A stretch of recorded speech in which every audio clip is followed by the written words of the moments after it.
Inverted nipples. I'm going to give you the pros, cons, advantages, disadvantages. Can't believe I haven't done one on this subject yet.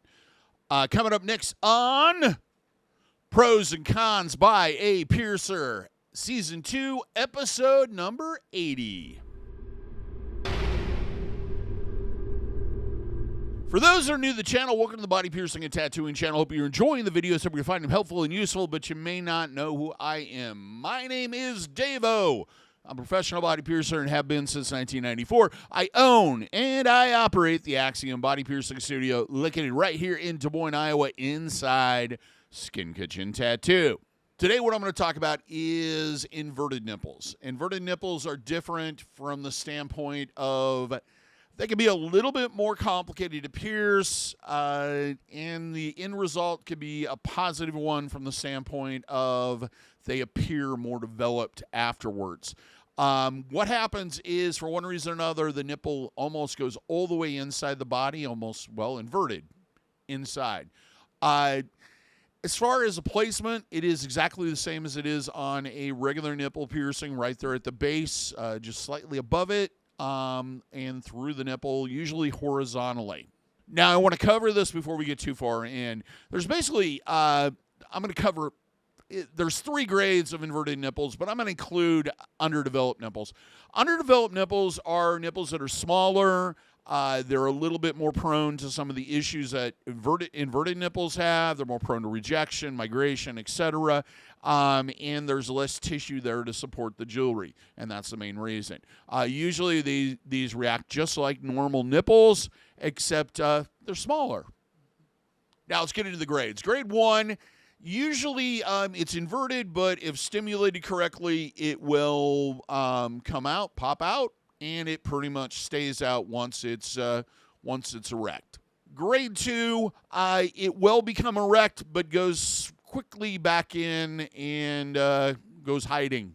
It's bashful. Grade 3 usually won't even come out and needs some type of suction or other activity. Usually with this, it may be a sign that the milk duct at some point during development or milk ducts, had connected themselves to the nipple, kind of holding it in place like a rubber band. As far as the history of nipple piercing is, for the most part, a modern, as far as like widespread use, is a modern thing.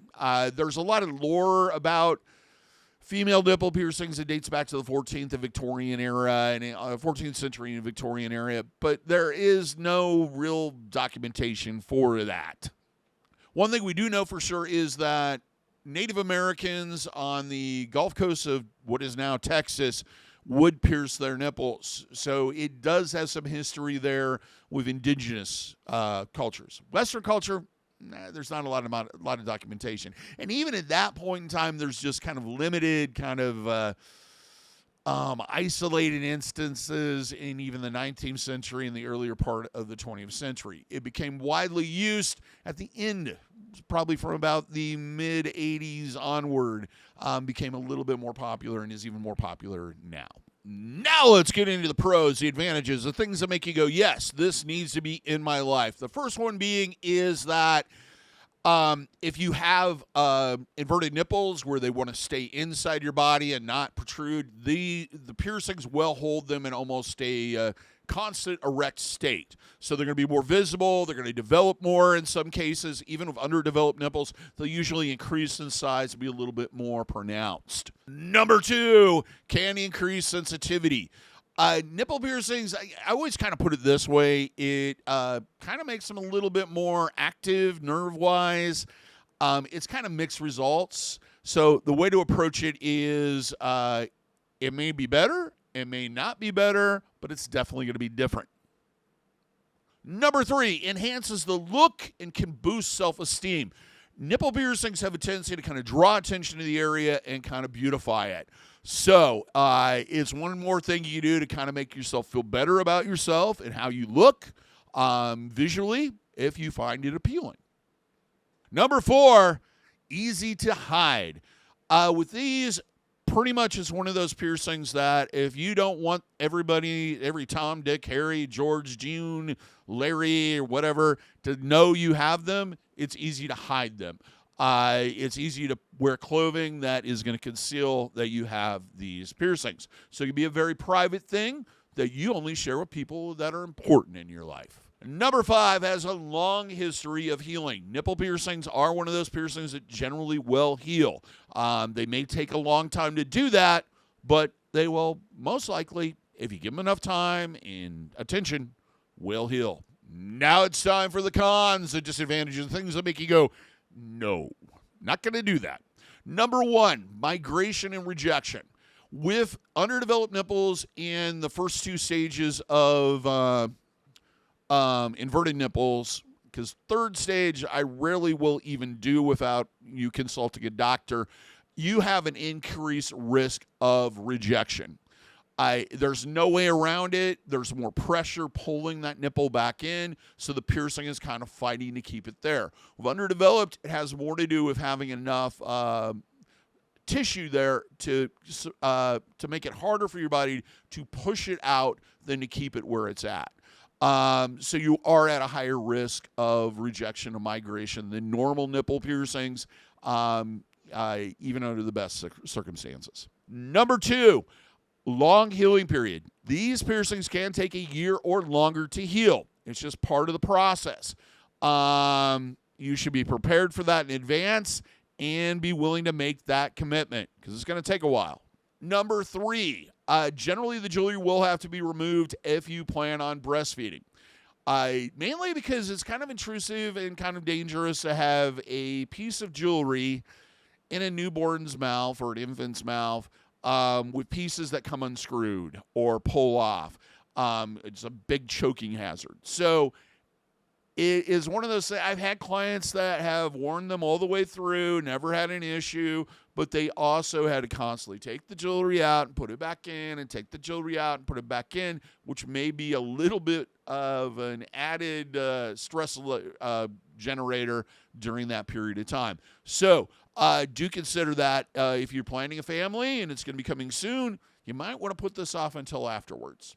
And just to address this, nipple piercings will not affect the flow of milk in any way, shape, or form usually. It may change how it's distributed through the nipple, but that's it. You can easily breastfeed with pierced nipples. Number 4, grumpiness. These piercings tend to be grumpy for a long period of time during the healing process and even after. If they get knocked just right, they are not going to feel good.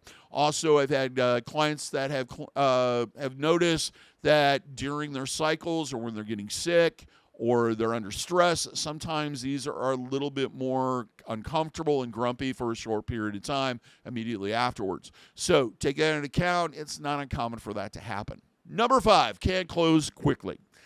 This is a piercing that if you like it, you want to leave something in it. Taking the jewelry out for long periods of time is going to cause the piercing to close, and then you're going to be without nipple piercings. Now let's get into preparing and what you should kind of consider beforehand. First and foremost, you need to find a piercer that has a lot of experience with doing inverted nipples, that understands how to read the anatomy, knows the difference between the different grades, and what is going to work and not work. And it really depends on what grade you are, but it increases. Grade 1, a little easier. Grade 2, more difficult. Grade 3, even if you've had the milk duct cut, can be even more difficult. So you need somebody that has an understanding of how this works and where the best placement's going to be and what anatomies are usable and not usable, or pierceable or not pierceable. Another thing, suction devices can be helpful. Not only, some people use them to train the nipple so it stays out longer, but during the marking process, you're nervous, you're anxious, new experience, everything else. Sometimes the nipples can be a little bashful, and to speed things along, using one of the suction devices to pull it out can be helpful during the marking process and etc. I've had clients suggest that I have them on hand, but I know I don't need another thing to try to figure out how to clean up, and usually they're made of plastic or hard plastic, which is not something you can easily sterilize. So I generally suggest each individual to buy their own that they use on themselves and no one else.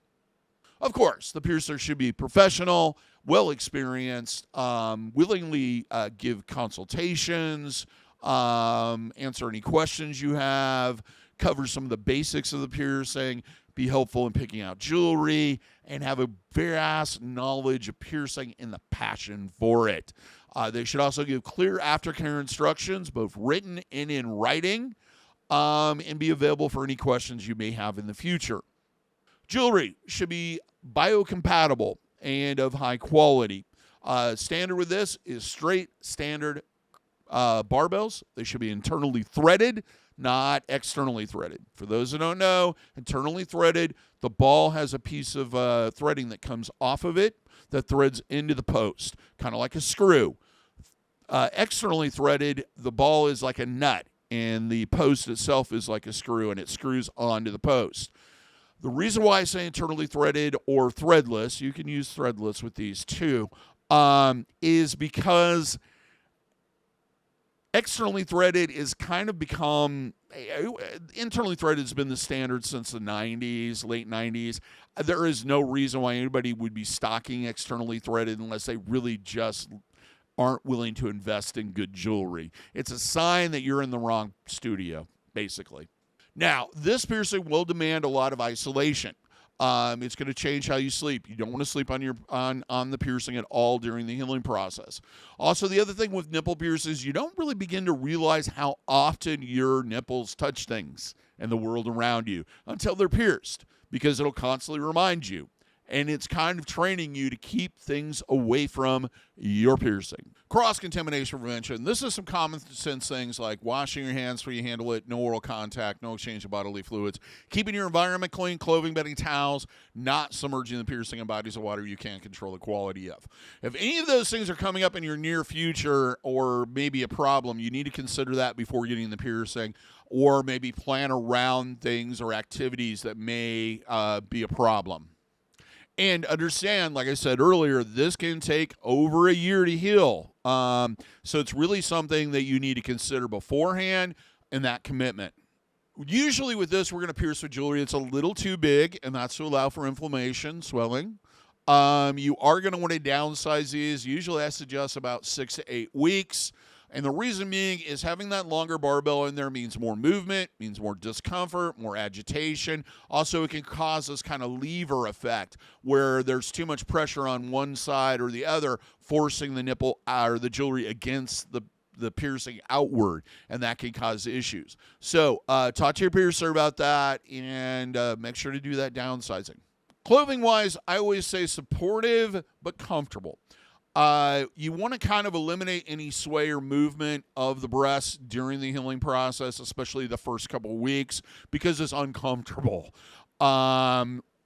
Sports bras, men's A-shirts, tank tops, but everybody has different body types, so figure out what works best for you to just kind of limit the amount of movement that you're seeing. Now let's talk about the piercing experience itself. Most people say on a scale of 1 to 10, this piercing or these piercings are between a 2 and a 5. It varies from person to person. Everybody has slightly different experiences.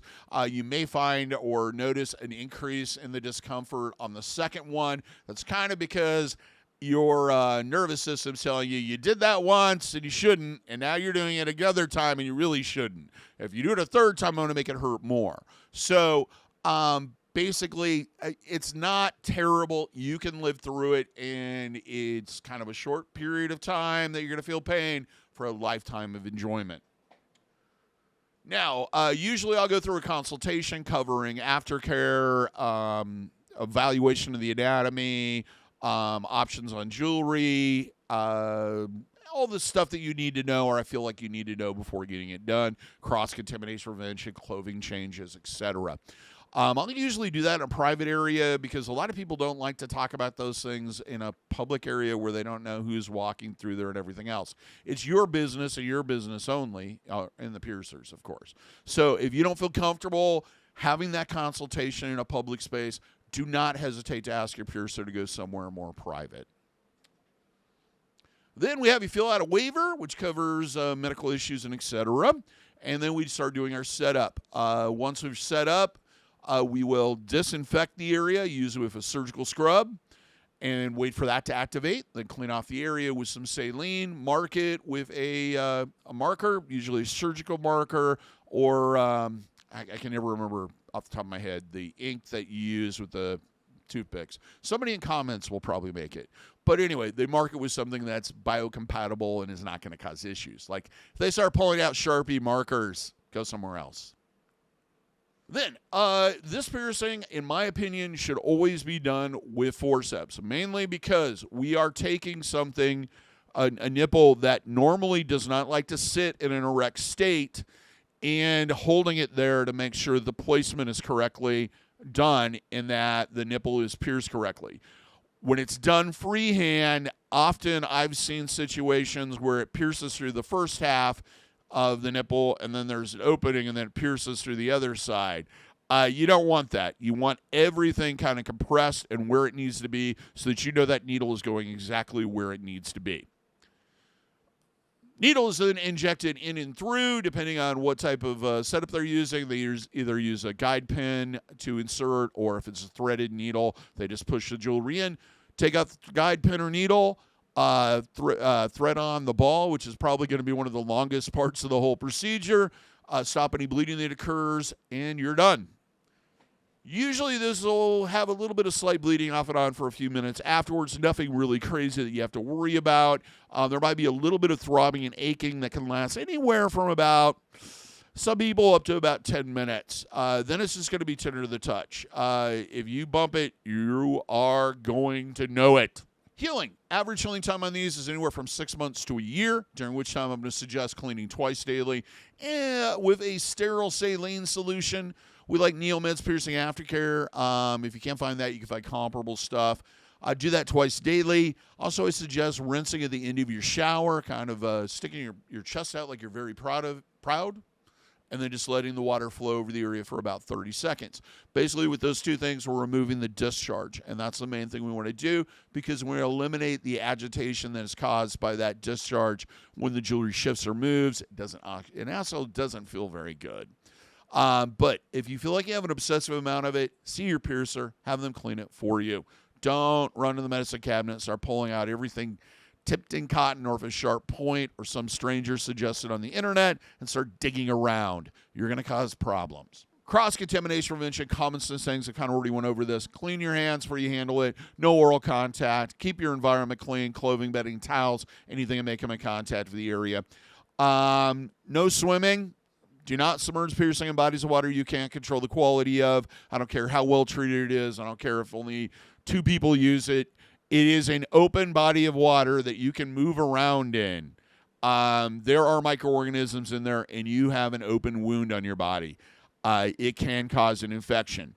The other thing is keep pets away from it. Everybody looks at me a little weird when I say this. What I'm mainly concerned about is your pets having access to bedding or clothing that's going to come in contact with the piercing. Mainly don't sleep. Kick them out of the bed for a while, especially under the covers. Avoid playing with the piercing or excessive movement. Leave them alone is basically what I'm getting at. I know at some point in your life you were probably told to spin or rotate jewelry. There is absolutely no reason for that, and it's only going to prolong your healing period. First 3 to 5 days, it's not uncommon to see a little bit of slight bleeding off and on, redness, discolorization, heat, tenderness to touch, inflammation. That's pretty much normal. If you start seeing things like that or more discerning reactions, consult your piercer as soon as possible, especially if it's a month or 2 into the healing process. Avoid contact and trauma with the piercing. I think I've said this 5 or 6 times now. These piercings really like to be left alone. They tend to be very grumpy and more prone to abuse reaction than other piercings. They don't like to be abused, so keep things away from them. Once again, wear supportive but comfortable clothing. Sports bras, men's A-shirts, tank tops, basically anything that's going to cut down the amount of sway that you may see, just for comfort. Usually the first couple weeks is the worst part of that. After that, kind of figure out what's going to feel comfortable. Downsizing. I suggest downsizing about 6 to 8 weeks to a shorter barbell because it's gonna limit some of that movement and also that lever effect. Do see your piercer and have them do it for you unless you have the proper tools at home, which most people don't have. Now let's talk about jewelry. Titanium is your best bet. Unless you are in fact allergic to titanium, which is extremely rare. It should be biocompatible certified, meaning a third party certified that is the material that it actually is. Should be of high quality, internally threaded, not externally threaded, or threadless. As far as thickness, it should be at least 14 gauge or larger. You can kind of get away with 16 gauge, especially on underdeveloped nipples, but you also have to understand that that's less resistance, so tearing and et cetera is an increased possibility. So 14 is kind of a good starting point. Jewelry should always be oversized to allow for swelling, and then downsized later, as I've already mentioned. Jewelry should stay in at all times, even after the piercing is healed. Leaving the jewelry out for short periods of time can cause the piercing to close. Usually kind of squeezes together in the center and then fills up the hole from there. So they may appear open, but the reality is the piercings aren't. Always check the ends, especially threaded jewelry. Sometimes it's rubbing, it's clothing, and bedding. The jewelry will the balls or ends, whatever you have, will start to loosen up. And then all of a sudden they fall off and the jewelry falls out and you can't find the pieces. Check them weekly. I generally suggest pick a day of the week like Tuesday. Tuesday's ball checking day. And just check it every week. Living with the piercing. Check the ends weekly. That's the first thing. It's like the last thing and the first thing. Continue to avoid stress or trauma to the piercing. Even a healed piercing is not going to like it if you put a lot of stress on it or pull on it or yank on it or attach, large objects to it. Piercings, it's still a hard metal through soft tissue. Stress on the piercing can cause damage. It can cause the healing process to start over again, and it can cause you to see some migration or rejection. So always baby them. Is what I'm getting at. If you start to see, even in a healed piercing, suddenly swelling or discomfort, contact your piercer as soon as possible and have them take a look at it. If you can't get into them, go see your physician because it might be a sign of something else. Abandoning the piercing or piercings. If there's no signs of infection or other problem, removing the jewelry is not going to be an issue. If there are signs of infection or other problem during the healing process or even afterwards, I would suggest consulting your piercer or a medical professional before removing the jewelry. Otherwise, once you take the jewelry out, the piercing also will start to, if it's more healed, it'll seal in the center and then slowly fill up. Or if it's a fresh piercing and it's not healed, usually the holes will close up on the outside first and then completely close. Now, even after you've taken the jewelry out and you've abandoned it and everything else, if the piercings have been in for a while, it's not uncommon to see kind of this cream cheese, stinky stuff that when you squeeze it, it comes out. What that is sebum. It is a oil, waxy-like oil that your body produces to lubricate hair follicles. It also helps with water resistance, helps you make you waterproof. Completely normal, nothing to worry about. That's it. Do you have any experience with these? Leave a comment. Till next time, here's hoping all your piercings heal with ease without a single issue. And if you're in the Des Moines, Iowa area, I hope to see your body piercing needs in the future. Have a good day, everybody. Take care, and we will see you in the next video.